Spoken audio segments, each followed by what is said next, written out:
कोल्हापूर शहरा जिल्ह्याचे गद्दार सेनेचे जिल्हा प्रमुख सुजित चव्हाण यांच्या मुलग्याला तिकीट डावललं असं समजतं. का डावललं माहिती नाही. ज्या रामभाऊदादांच्या दारामध्ये राजेश क्षीरसागर मला शहर प्रमुख करा म्हणून हांजी करत असं लोटांगण घालायचे रामभाऊदादांना, असं अक्षरशः लोटांगण घालायचे. त्या काळामध्ये शिवसेना हा पक्ष तळागाळात रुजवलेला नेतृत्व म्हणजे रामभाऊदादा चव्हाण.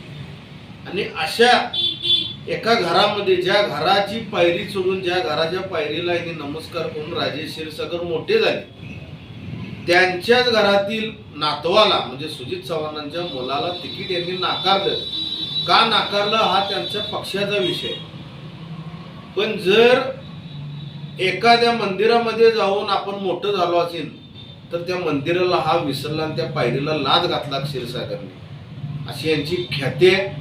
वारंवार मी सुजित चव्हाणांना सांगत होतो, हा व्यक्ती फक्त तुम्हाला माझ्या विरुद्ध बोलण्यासाठी तुम्हाला त्या पदावर ठेवलेला आहे. त्याची आज प्रचिती सुजित भाऊंना आलेली आहे. माझी विनंती आहे अगदी या प्रभागातील लोकांना आणि कोल्हापूर वासियांना, मी जे आता बोलणार हे पूर्णपणे पुराव्यानं बोलतो. महाराष्ट्र राज्यामध्ये देवेंद्रजी फडणवीस आणि एकनाथजी शिंदे यांच्या माध्यमातून सत्ता स्थापन झालेली आहे. वेगवेगळे गुन्हेगार, वेगवेगळे माफिया, वेगवेगळे स्मगलर, ड्रग्ज ॲडिक्ट या सगळ्यांचं मिश्रण करून यांनी सरकार तयार केलं. सेम परिस्थिती प्रभाग क्रमांक 10 मध्ये सुजित चव्हाणांच्या मुलग्याला तिकीट कापलं आणि ज्या व्यक्तीला दिलं तो व्यक्ती सन 2008 मध्ये एका सर्वसामान्य परिवारातील मुलग्याचा मर्डर केलेला व्यक्ती आहे. ज्या जगताप परिवाराला काही यातलं माहीत नाही, वेताळा तालीम परिसरातील त्या व्यक्तीला यानं ठार मारलं. सम्राट कोराण्यांना देखील भोकसलं आणि अशा व्यक्तीला ह्या व्यक्तीनं तिकीट दिलं. मी लाईव्ह मध्ये बोलतोय, लाईव्ह मध्ये म्हणजे मी बाईट मध्ये बोलतोय. जर माझं चुकीचं असेल तर 2008 ची फाईल पुन्हा ओपन करा. माझी सामोरे यायची तयारी आहे. 20 वर्ष झाली असतील ह्या घटनेला किंवा 15, 17, 18 वर्ष झाली असतील, पण ही फाईल ओपन करा. ज्याला तिकीट दिलं तोच खरा गुन्हेगार आहे सिद्ध करता येईल. आणि मग मात्र राजेश क्षीरसागरने नैतिक जबाबदारीनं राजीनामा द्यायचा, हा माझा ठाम आरोप आहे. एका गुन्हेगाराला तुम्ही तिकीट देता आणि ज्या रामभाऊदादांनी तुम्हाला मोठं केलं, शहर प्रमुख केलं, आमदार करेपर्यंत तुमच्या बरोबर होते, त्यांच्या परिवाराला नाकारता. मला काय म्हणजे मी कुठली जबाबदारी घेत नाही, मला कोणताही अधिकार नाही यांच्या विषयात बोलायला, यांच्या पक्षाची विषय बोलायला. पण सत्यता मांडणं हे माझं काम आहे. असत्य वाटल्यास जनता मला शिक्षा करेल.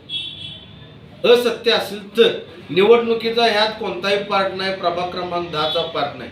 अहो गुन्हेगारांना पोचण्याचं नवीन मशीन आणले या लोकांनी. प्रकाश आंबेडकर, राजेश क्षीरसागर, अहो कोल्हापूर शहराची वाटोळ गेलं तुम्ही.